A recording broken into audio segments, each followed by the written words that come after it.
ఇప్పుడు మనం same mutton keema టేస్ట్తో వెజ్ కీమా కర్రీ చేసుకుందాము. ఇది ప్యూర్ వెజిటేరియన్ కర్రీ, చాలా బాగుంటుంది. Soya keema curry.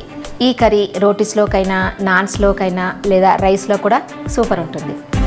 Hello friends, welcome to Hyderabadi Ruchulu. నేను మీ ఇందిరా. వీడియోలోకి వెళ్ళే ముందు మీరు నాన్ వెజిటేరియన్సా కింద కామెంట్ సెక్షన్లో కామెంట్ పెట్టండి. వెజిటేరియన్స్కి అయితే ఇది ఒక మంచి రెసిపీ అండి, తప్పకుండా ట్రై చేయండి. ఇప్పుడు సోయా కీమా కర్రీ ఎలా చేయాలో చూద్దాం. నేను ఇక్కడ ఓ కప్పు సోయా చంక్స్ తీసుకున్నాను. వీటిని ఒక 10 నిమిషాలు వేడి నీళ్ళలో నానబెట్టుకోవాలి. ఓ కప్పు సోయా చంక్స్ వేసుకోవాలి. వేడి నీళ్ళు పోసుకోవాలి. ఒక్క 10 నిమిషాలు నాననివ్వాలి. తర్వాత వీటిలోంచి వాటర్ పిండేసేయాలి. వీటిని ఒక మిక్సీ జార్లోకి వేసుకోవాలి.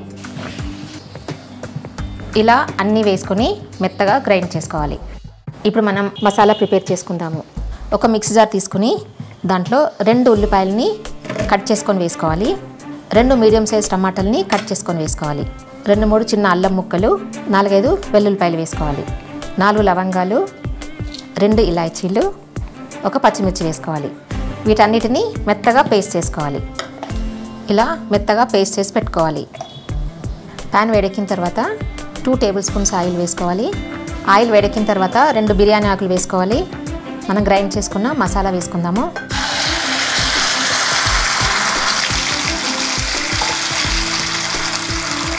ఈ మసాలాని బాగా వేయించుకోవాలి. పచ్చివాసన పోయే వరకు బాగా వేయించుకోవాలి. మూత పెట్టుకుందాము. ఇదిగోండి, ఇలాగా బాగా వేయించాలి. అంటే ఆయిల్ పైకి తేలే వరకు వేయించుకోవాలి. దీంట్లో 1.5 టీ స్పూన్ కారం పొడి, టేస్ట్ తగినంత సాల్ట్ వేసుకోవాలి. 1 టీ స్పూన్ ధనియాల పొడి, 1/2 టీ స్పూన్ పసుపు వేసుకోవాలి.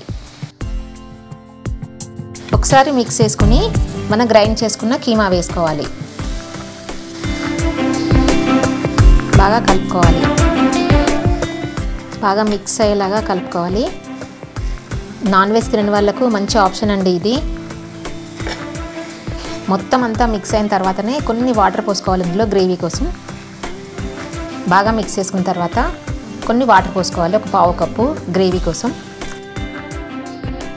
వాటర్ పోసుకుని టేస్ట్ సరి చూసుకోండి. కావాలనుకుంటే సాల్ట్ కానీ కారం కానీ వేసుకోవచ్చు.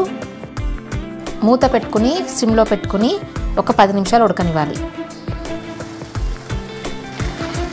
ఇదిగోండి, గ్రేవీ దగ్గరకు వచ్చేసింది.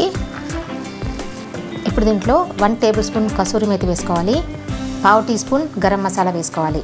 బాగుంటుందండి, చపాతీల్లోకి అయితే చాలా బాగుంటుంది, రైస్లో కూడా బాగుంటుంది. పైనుంచి కొత్తిమీర వేసుకుని స్టవ్ ఆఫ్ చేసుకోవాలి. అంతే, టేస్టీగా వెజ్ కీమా కర్రీ రెడీ అయిపోయింది. సోయా కీమా కర్రీ అన్నమాట. మంచి ప్రోటీన్ రిచ్ కర్రీ, చాలా టేస్టీగా ఉంటుంది, చాలా హెల్దీ.